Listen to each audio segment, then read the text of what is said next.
Here is a player who I did not expect to be able to take a game off NesTea, but he succeeded with some clever play and some very good strategic decision-making. Named after a famous French painter, he is... Cezanne.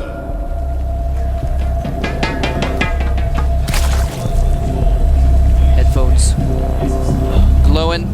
And here is, still I would say, undisputedly the best Zerg versus Zerg in StarCraft 2. He is. I am NesTea. And I gotta say, I think NesTea kind of, he lost that game, the previous game, because thinking back on it, you know, he saw Hydras, he saw Infestors, he still kept up with the Mutas, never really used the Banelings you were talking about. Yeah. Part of the problem was his army was already moving out when the Nidus Worm came. I guess that's true. And he may have been just like, I can't go back, I just gotta go. And the problem with that, though, with a Nidus Worm is that he can just come back to his base. So, but he didn't. So it was kind of funky overall, that situation. Something you hardly ever see in ZVZ. And ZVZ, I feel like, is at the point where it's evolving. We're starting to see Spires, we're starting to see Baneling speed. So we'll see how it evolves in the coming weeks. And if there's someone who's going to change it, NesTea, wouldn't be surprised if it was him. Shout out to GWU, CSL, and Diamond Bar. CSL Collegiate Star League, by the way. So one of our fans there in the audience. CSL is a cool tournament where colleges in North America have their own StarCraft teams and they play against each other and stuff. It's pretty cool. Yeah, if you've got a college and you got a bunch of friends who play StarCraft 2, try to form a team because it's really easy. Sometimes you can even get funding from the school. I know some schools where I'm from in the States actually have funding. Their Star League teams get sent places by the school. I want to, speaking of, oh, go ahead. I was going to say, Torch was telling me about how he actually started his CSL team in his college. Did. It's not hard to start one. But speaking of sending people places and giving money, LG, G-Skill, and Intel are wonderful sponsors. Without them, this would not be possible. Just wanted to mention them again. And also speaking of sending people places and them possibly winning money, remember, Bomber, who played earlier, and Lucira, who is playing in the next match, are actually going to be going to Columbus, Ohio as part of the league exchange with MLG, so they're going to be participating in the Major League Gaming tournament there. That's going to be pretty cool to see Koreans interacting with the non-Koreans, MLG, the Europeans, North Americans. Now, here's what's going on in this game right now. NesTea got a faster hatchery, he's already starting his Roach Warren, he knows this map is huge, and Cezanne trying to play it safe. Now, a few Lings running in here, trying to hit some of these drones. NesTea's Queen does pop out, though. Nice drone drill, catches some of those Zerglings. But as I was saying, NesTea is making like no Zerglings and playing it risky, which on this map is a safe thing to do and a good thing to do. And Cezanne, you know, you can't be really critical of him trying to play it safe because NesTea can do something crazy. If he loses one game, he's out.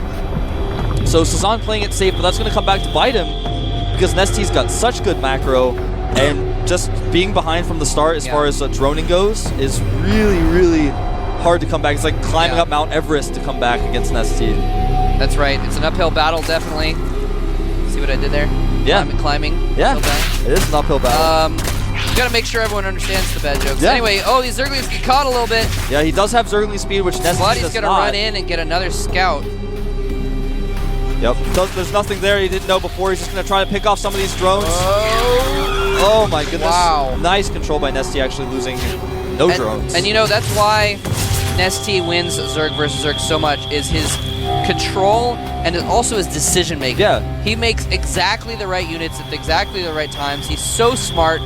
He gets exactly the right counters, except for last game. So smart almost all the time. Well, he's making a Baneling nest right now because I think he realizes he has Zergling speed. If he just makes a ton of Zerglings, I will die. So I have to have this Baneling nest just in case. Because if I make those Banelings, then I can deal with the Zerglings. I did the same thing in the first game. Made the Baneling nest just defensively. And he actually gets a Zergling in here and scouts the Roach Warren. Is he going to cancel his Baneling nest? Yeah, he actually clicked on it. He thought about it. I saw him click on it for a second and go, don't want to cancel it. I'm just going to keep it anyways. Because you never know. Cezanne's like, oh, you saw my Roach Warren, but you're not going to make Baneling, so now I'll just do the same thing that you may have thought I was going to do. Mind games. Yeah, a lot of mind games here. It was smart to get that Baneling nest. Hold that thought. Zergling's coming in here, trying to pick off the Spine Crawler, morphing in the front. has him to bring off some drones just in case because there's so many Zerglings there. It was smart. He saw that Cezanne saw his Roach Warren and not many units and thought, okay, well, this would be a perfect timing for Cezanne to mass Ling me, so I'm going to get some Banelings just in case. He's actually kept those Banelings in his mineral line, was just not moving them out. He had them back there just in case the Zerglings wanted to run in there and target down some stuff. Oh, that'd be cool. Really smart. Now NesTea is going to put up a second Spine Core because here come a few Roaches. NesTea just has to hold off a little bit longer. Yeah, he's way outnumbered right now. Those Banelings could play an important role, though. He needs to land them on the Zerglings if he's going to win this battle. The Zerglings running by, though. And, lands a lot of Banelings, but is he going to survive this regardless? Lots of Zerglings. Drone's forced to fight, and the Spine Crawler, along with the Zerglings, barely wins the day for NesTea. That was so close. That was really close. If that Baneling hadn't hit all of those Zerglings, NesTea would have lost. And it was beautiful control by Cezanne, but here comes another Zergling attack. I don't think it's going to be enough. Yeah, it's just not enough. Does target down that one Spine Crawler, but NesTea's Roaches are out. And then the rush distance on this map means the reinforcements are going to take forever to get there. He is making tons more Roaches. He wants to end the game now, but I don't think he can. NesTea, the brilliant hold. Yeah, NesTea's actually producing a lot of Banelings, whereas Cezanne's making lots of Roaches, actually. So if he goes in for a mass Roach attack, if he makes another round of Roaches, it could be bad. Cezanne does have a lot of Zerglings in his army, though, so those Banelings could be important as they were in the last battle. And there is 7 Roaches coming out for Cezanne. Baneling speed on the way for NesTea again, so he really wants to put those Banelings to use one way or another in this game. Here comes some more Zerglings. Whoa. Nice. NesTea just moving those Zerglings out there. Has to be very careful. Doesn't want to lose to this one. Beautiful move. Oh, nice. Held the dance of death between Zerglings and Banelings. You want to try and send one Zergling after each Baneling to try and force them to explode on just a single Ling. I just figured out Cezanne's plan. I figured out, I know his master plan. He just keeps showing a ton of Zerglings. He's forcing NesTea to make a bunch of Banelings, but he's hiding this huge Roach army he's got coming through the center of the map. And this actually could be enough to break NesTea. This is his attack. He just made 16 Speedlings to follow up these Roaches, and the Lings are fast enough they can catch up. In the meantime, NesTea teching. No, he cancels his Spire now that he realizes what's going on. Oh man, I'm not sure if he can hold this full trap. There's so many Roaches. A beautiful plan by Cezanne. Here come a ton of Banelings, so he has to use them correctly. Oh, he needs to not lose all those Lings to Banelings. And somehow, the Banelings holding. Lots of Banelings stuck in the back, and he just had so many Banelings, he killed off most of the Roaches. NesTea barely forcing back this attack once again. There were just so many Banelings, it was just...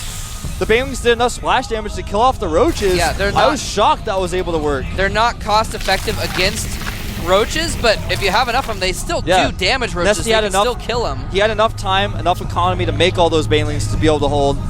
And here comes another attack. Banelings came in, ran away. Supplies are now even, and unfortunately for NesTea, continuing to make Banelings while Cezanne continues to make Roaches. Does have Baneling speed as well. That's true. And he did make that Spire. I wonder if he's going to remake it. He did cancel it, of course, when he saw the Roaches were coming. He knew he needed the gas to spin on those Banelings to survive. And he's actually just going to go forward and attack. Whoa. Really, realistically, all he needs to do is leave like 3 Banelings at home, and he could, if he really wants to attack, send the rest. And here come the Speedlings again.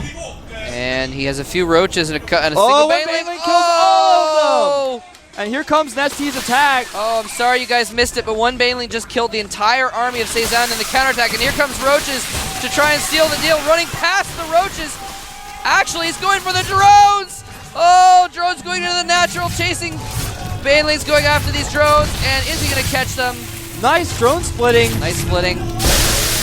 But doesn't split them enough and loses every drone in the main. What happened to the ones in the natural? Well, they split really well. But he did lose a significant amount of them. Not as many as he could have, but the drone count right now is 44 drones for NesTea to 24 drones for Cezanne. Cezanne has 19 Roaches out versus just 3 Roaches of NesTea, but NesTea's economy is so solid right now, he's making some more Spine Crawlers. In fact, his Spire's about to finish up. He should be able to get about 5 or 6 Mews out, which should theoretically be enough to at least slow this push down to help him hold it. He has a ton of Banelings as well. 5 meters on the way. Cezanne is all Roaches right now, so those mutas are going to be able to do pretty well. but like you were talking about earlier, they don't kill things quickly. So are they going to be able to do enough damage quick enough? There's a lot of spine crawlers there to soak up damage as well. So many roaches, mole trap. The spine crawlers are starting to take that damage. Here come the banelings. Oh no. The banelings are going to do so much splash, even though they're not cost effective because there are so many of them. It does start to stack up, and here they come. Doing so much damage to these roaches, softening them up. Banelings rolling across the roaches. The Muta's cleaning everything up. The spine crawlers as well. GG coming for Cezanne. NesTea barely fighting off attack after attack. Keeps himself alive. The IM coach standing over here looking satisfied. He was very concerned between games 2 and 3, but now he is getting very relieved. And Cezanne, give himself a pat on the back, man. He took NesTea to the edge in a matchup that NesTea is supposed to be unbeatable in. And so props to him, but he is going to be eliminated here, and NesTea is going to advance to the round of 32. Yep. I feel kind of bad for Cezanne because he showed us some great games, and when are we going to see him again? I don't think he's even in Code A anymore, if I remember correctly. So he's going to have to requalify if he wants to play. Of course, he'll be around for the team league, but it hurts your pride a little bit. Even though it's not really that big of a deal, I mean, he can still qualify. He can come back again. He'll be in the team league. He's not going to like get kicked off the team because he lost or anything like that. But it hurts you a little inside when, you know, everyone, all the haters out there and all the people who just look at the match results go, oh yeah, NesTea was going to win, duh. You know, Cezanne's bad. Yeah. He's actually really good. Yeah, the match results, even a 2-1 doesn't really do that match justice. That was really close. There was a couple times, man, when he almost overran NesTea. NesTea had to pull drones like 3 times that game. He just barely had enough banelings. Banelings are not good against roaches unless all the roaches are clumped up and you just have like so many banelings. That's enough. And that's the thing is, Cezanne, I feel like he could have taken that match with a little bit better control. Yeah, just because he a little lost bit better. so many lings. Like every attack he barely lost. He lost like a ton of lings to 3 banes, and if he hadn't, he would have won. Or like you said, if he'd split his roaches and not taken so much damage, he could have won. But we're gonna take a quick break before we come back for Lucira versus Polt. Do not go anywhere for longer than a minute.